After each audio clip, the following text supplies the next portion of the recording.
Hi everyone, and welcome back to FANG Friday. This is Ross Healy, the chairman of Strategic Analysis Corporation and a senior portfolio manager at McNichol & Associates Asset Management.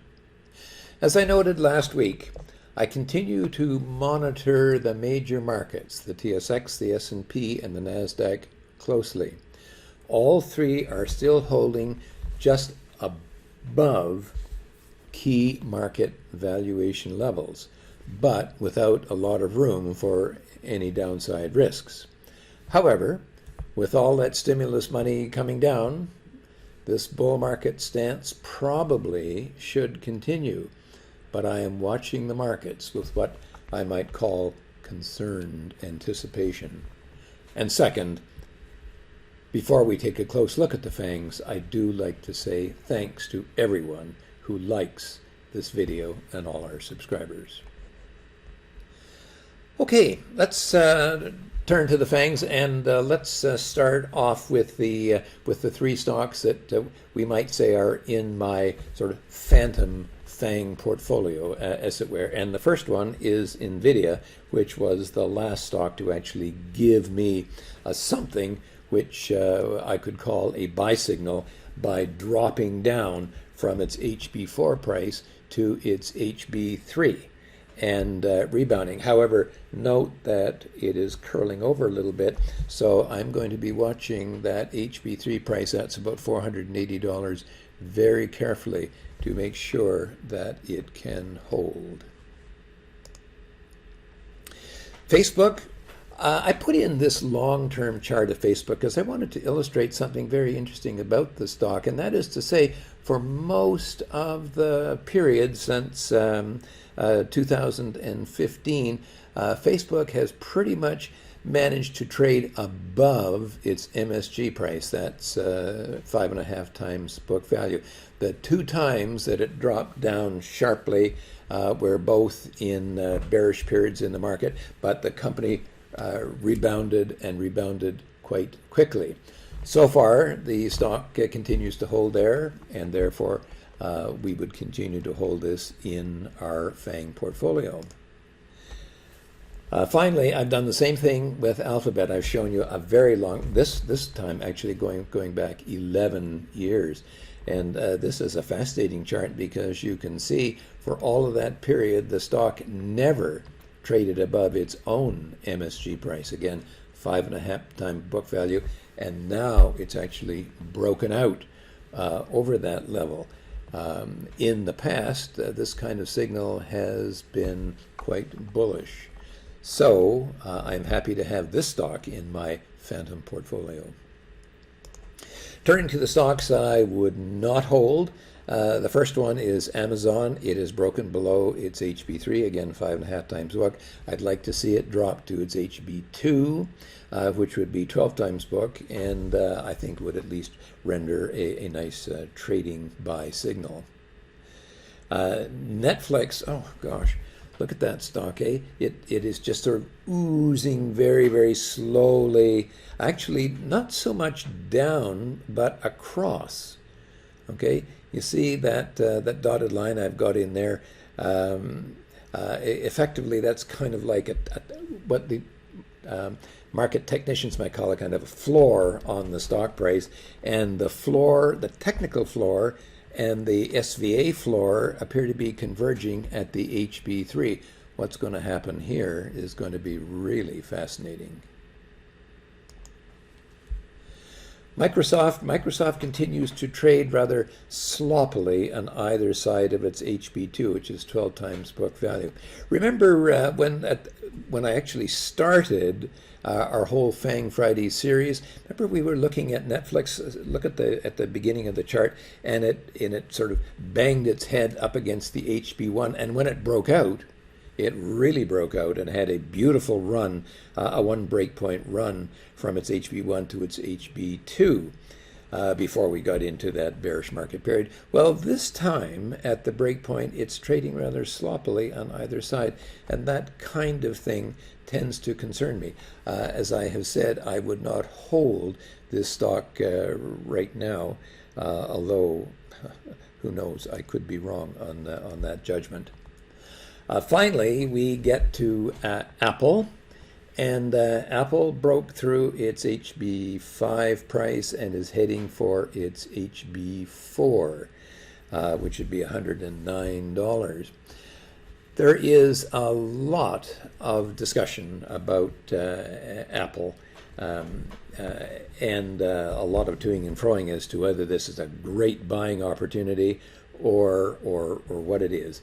I'm going to take a bit of a longer look at Apple, and we'll see from an SVA point of view just exactly what we would have to say about it. Now, going back for the past 10 years, remember I showed you this chart before. In the early part of the going, we were watching the balance sheet slowly rising, but the dotted line, which is the fair market value of the company, was acting to constrain the price movement of the stock. And then Carl Icahn came along and said to Tim Cook, hey, why don't you buy some stock back? You've got all that excess capital, and kind of everybody's doing it, so why don't you do it to it? And so Apple started to do that, and what happened was, you can see from our technical lines, our breakpoint lines, then they started to go down. Now, the market jumped all over that. It was so pleased to see that another company was buying back stock.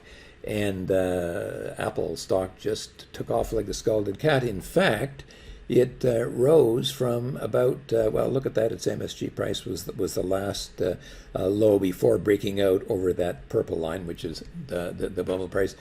So 5.5 times book value, up to the recent high of 26 times. Well, that was quite a move. However, when I look at the move a little more closely, I've kind of got a feeling that there was a lot of psychology in there. And I'm going to illustrate this by looking at the company not from a fair market value point of view, but from the point of view of the relationship of the return on equity of the stock relative to its valuation. Well, you can see that the ROE certainly went up. And of course, not only did the ROE go up, but the price to book ratio just took off like a scalded cat. However, let's go and compare that to another company, Home Depot.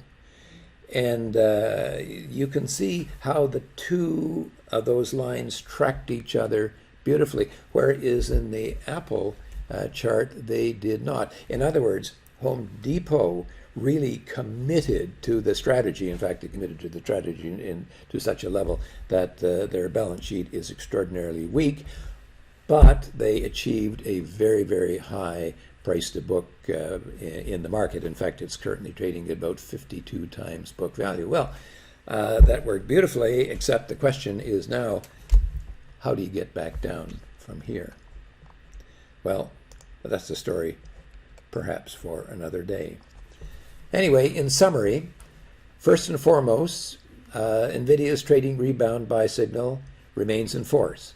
However, the stock is oozing back down towards its HB3 price, 16 times book. I am very interested in a revisit to that level, and then what happens afterwards. I am wondering if the HB3 price will hold, or if the stock has begun its descent into potentially much lower levels.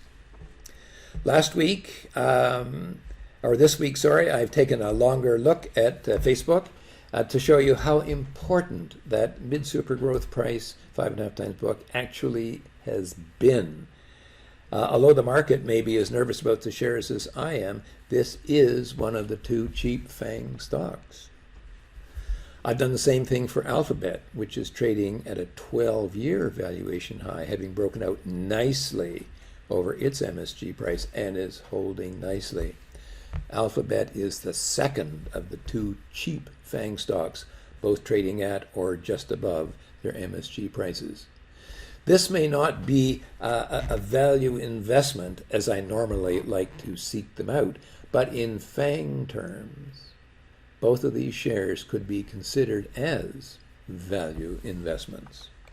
Now, Looking at the stocks I would not be holding right now, Amazon has failed to hold its HB3 price or 16 times book and has rendered at least a short-term sell signal. Netflix is in a nice downtrend, but could well emulate Nvidia and provide a nice little rebound at its own HB3 price. So bookmark the stock for such an event. But note that this chart illustrates the crossover between SVA and technical analysis. A technical sell signal for Netflix would perfectly coincide with a fundamental sell signal, that is to say, an SVA breakdown. We don't have it yet, but given how expensive Netflix is, I would watch closely. Of course, we could also get a perfect inflection at the HB3 price, which a technical analyst could not pick up, at least for a while.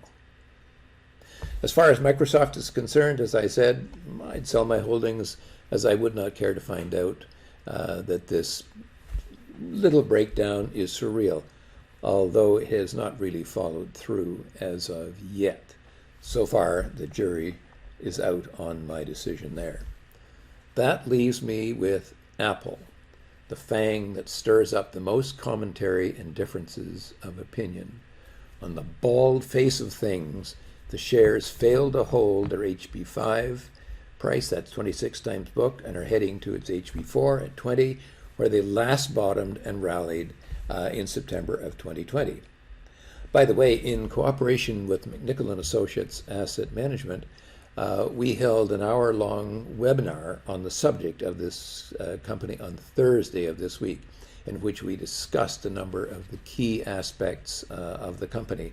One thing that stands out is the emphasis that some bulls are placing on the developing service aspects of Apple's business.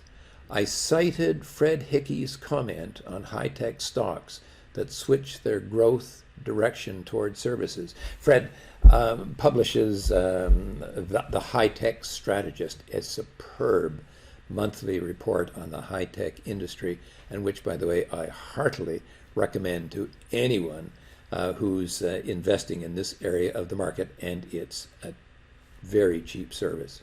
As he said, that switch into services is usually the beginning of the end for the company as a growth stock.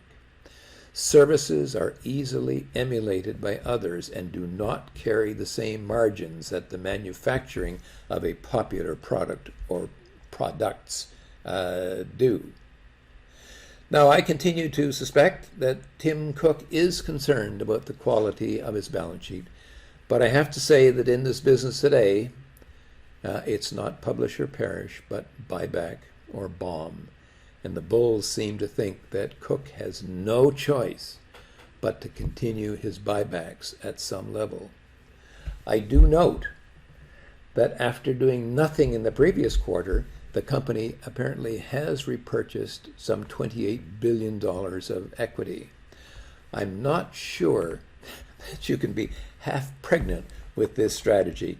That is to say, buy some stock back to shut people up, but allow your balance sheet to recuperate and rebound. I suspect that we will find out, and I suspect that the answer is no, you can't. Now, the HB4 may be a good trading point, so keep your eyes peeled for the opportunity, but also make sure that it can hold. Now, similar to last week, my first and key takeaway this week is that the S&P 500 continues to hold in just above its super growth price.